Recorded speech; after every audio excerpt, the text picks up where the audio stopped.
ഹൈക്കോടതിയെ വെല്ലുവിളിച്ച് സാങ്കേതിക ഡിജിറ്റൽ സർവകലാശാലകളിൽ വൈസ് ചാൻസലർമാരെ നിയമിച്ച് ഗവർണർ ആരിഫ് മുഹമ്മദ് ഖാൻ. സർക്കാർ പട്ടികയിലുള്ളയാളെ പരിഗണിക്കണമെന്ന കോടതി ഉത്തരവ് മറികടന്നാണ് തന്നിഷ്ടപ്രകാരമുള്ള ഗവർണറുടെ നീക്കം. ഡോക്ടർ കെ ശിവപ്രസാദിനെ KTUവിലും സിസ തോമസിനെ ഡിജിറ്റൽ സർവകലാശാല VC-ആയും നിയമിച്ചുമാണ് ഗവർണറുടെ അസാധാരണ നടപടി. സാങ്കേതിക സർവകലാശാലയിലും ഡിജിറ്റൽ സർവകലാശാലയിലും വൈസ് ചാൻസലർ ഇല്ലാതെയായി 1 മാസം തികയുന്ന ദിവസമാണ് ചാൻസലർ കൂടിയായ ഗവർണർ നിയമനങ്ങൾ നടത്തിയത്. സാങ്കേതിക സർവകലാശാല വൈസ് ചാൻസലർ സർക്കാർ പട്ടികയിൽ നിന്നാകണമെന്നാണ് ഹൈക്കോടതി വിധി.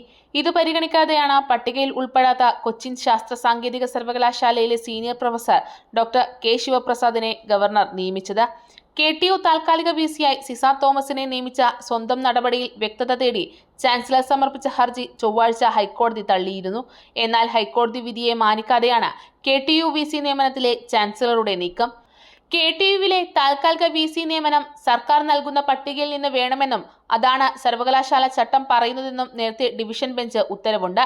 ഹൈക്കോടതി മുന്നുത്തരവ് സാധുവാണെന്ന് ചൂണ്ടിക്കാട്ടിയാണ് ചൊവ്വാഴ്ച ഗവർണറുടെ ആവശ്യം കോടതി നിരസിച്ചത്.